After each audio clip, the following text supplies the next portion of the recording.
बहुत समय पहले की बात है। गौतम बुद्ध अपने शिष्यों के साथ सभा में कुछ बातें कर रहे थे। तभी एक शिष्य कहता है कि भगवान, मुझे कुछ नैतिक शिक्षा दे दीजिए जिससे अपने मैं जीवन को अच्छे से जी सकूं। तब गौतम बुद्ध कहते हैं कि चलो तुमको मैं एक कहानी सुनाता हूँ, जिसको सुनकर शायद तुम सब ये समझ जाओ कि हमारे जीवन में ऐसी नैतिक शिक्षाएं क्या हैं जिसको हम अपने जीवन में उतार कर अपनी ज़िंदगी को सफल बना सकते हैं। तो चलिए मैं शुरू करता हूँ।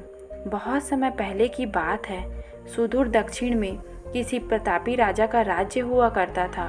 राजा के 3 पुत्र थे। एक दिन राजा के मन में विचार आया कि अपने पुत्रों को कुछ ऐसी शिक्षा दी जाए कि समय आने पर वो राज का संभाल सकें। इसी विचार के साथ राजा ने सभी पुत्रों को दरबार में बुलाया और बोला, पुत्रों, हमारे राज्य के नाशपाती का कोई वृक्ष नहीं है।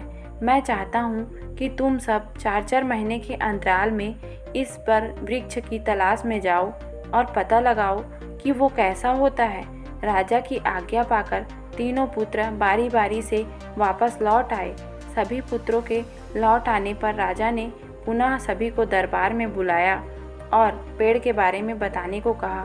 पहला पुत्र बोला, पिताजी, वह पेड़ बहुत टेढ़ा मेढ़ा और सूखा हुआ था। नहीं नहीं, वो तो बिल्कुल हरा भरा था, लेकिन शायद उसमें कुछ कमी थी क्योंकि उस पर एक भी फल नहीं लगा था। दूसरे पुत्र ने पहले को बीच में रोकते हुए ही कहा। फिर तीसरा पुत्र बोला, भैया, लगता है आपको कोई गलत पेड़ देख आए हैं, क्योंकि मैंने सचमुच नाशपाती का पेड़ देखा। वो बहुत ही शानदार और फलों से लदा पड़ा था। और तीनों पुत्र अपनी अपनी बात को लेकर आपस में विवाद करने लगे। तभी राजा अपने सिंहासन से उठे और बोले, पुत्रों, तुम्हें आपस में ही बहस करने की कोई आवश्यकता नहीं है। दरअसल तुम तीनों ही वृक्ष का सही वर्णन नहीं कर पा रहे हो। मैंने जानबूझकर तुम्हें अलग अलग मौसम में वृक्ष खोजने भेजा था और जो तुमने देखा वो मौसम के अनुसार था। मैं चाहता हूँ कि इस अनुभव के आधार पर तुम तीनों इस बात को गांठ बांध लो। पहली बात, किसी चीज़ के बारे में सही और पूर्ण जानकारी चाहिए तो उसे लंबे समय तक देखना परखना चाहिए, फिर चाहे वो कोई वस्तु हो, कोई विषय हो या फिर कोई व्यक्ति ही क्यों ना हो। दूसरी बात, जब मौसम एक सा नहीं होता, जिस प्रकार वृक्ष मौसम के अनुसार सूखता है, हरा भरा रहता है, फलों से लदा रहता है, उसी प्रकार मनुष्य के जीवन में भी उतार चढ़ाव आते रहते हैं। अगर तुम कभी भी बुरे दौर से गुजर रहे हो तो अपनी हिम्मत और धैर्य बनाए रखना। समय अवश्य बदलता है, समय बहुत ही बलवान होता है, ये समय भी गुजर जाता है।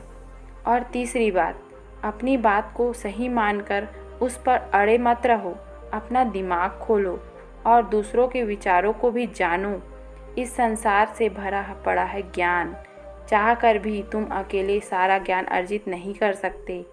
इसलिए भ्रम की स्थिति में किसी भी ज्ञानी व्यक्ति की सलाह लेने में कोई संकोच मत करो। दोस्तों, कहानी में एक छोटी सी बात ये आती है कि हम कभी भी अपने जीवन में किसी भी चीज़ को सीखने के लिए हमें कभी भी संकोच नहीं करना चाहिए। लेकिन हमको ऐसा लगता है कि हम किसी चीज़ को अगर किसी से पूछें तो हम छोटे हो जाएंगे। मन में ऐसा ख्याल तो बिल्कुल भी ना रखें, क्योंकि दोस्तों, इंसान के जीवन में कभी न कभी ऐसा समय ज़रूर आता है कि वह किसी न किसी से पूछने पर मजबूर हो जाता है, लेकिन लोगों को ये बात समझ नहीं आती। और वहीं दूसरी बात है कि पौधे वृक्ष हमेशा हरे भरे नहीं रहते, मौसम के अनुसार बदलते रहते हैं। लेकिन हमारा जीवन भी ऐसा ही है, हमारा जीवन भी हमेशा खुशियों से भरा हुआ नहीं रहता। कभी कभी दुख, गम, खुशी इंसान के जीवन में आता है, तो हमें हमेशा संयम बनाकर अपने जीवन को चलना चाहिए, ताकि हम अपने जीवन में सफलतापूर्वक अपने जीवन को आगे बढ़ा सकें। और दोस्तों, पहली बात तो आप समझ ही गए हैं कि हर इंसान को कभी भी किसी भी चीज़ की पूर्ण जानकारी नहीं होती। पूर्ण जानकारी के लिए हमें अपने लंबे समय तक उसे देखना पड़ता है, परखना पड़ता है, फिर चाहे कोई भी चीज़ हो, कोई भी इंसान हो या कोई भी वस्तु, हमें उस चीज़ को सीखने के लिए थोड़ा समय तो लगता है। और हम ये भी नहीं कह सकते कि मैं उस चीज़ में पूर्ण लायक बन चुका हूँ, क्योंकि हम में कभी ना कभी कोई ना कोई कमी रह ही जाती है। तो दोस्तों, इंसान को कभी भी घमंड, अभिमान तो करना ही नहीं चाहिए। तो दोस्तों, ये हमारे जीवन की बहुत ही नैतिक कहानियाँ हैं या नैतिक बातें हैं। इसे हमें जीवन में उतारना बहुत ही आवश्यक है। तो गौतम बुद्ध की ये नैतिक शिक्षाएं कैसी लगी आपको? अगर ये कहानियाँ पसंद आई होंगी तो मेरे चैनल को लाइक करिएगा, सब्सक्राइब करिएगा, शेयर करिएगा दोस्तों। धन्यवाद।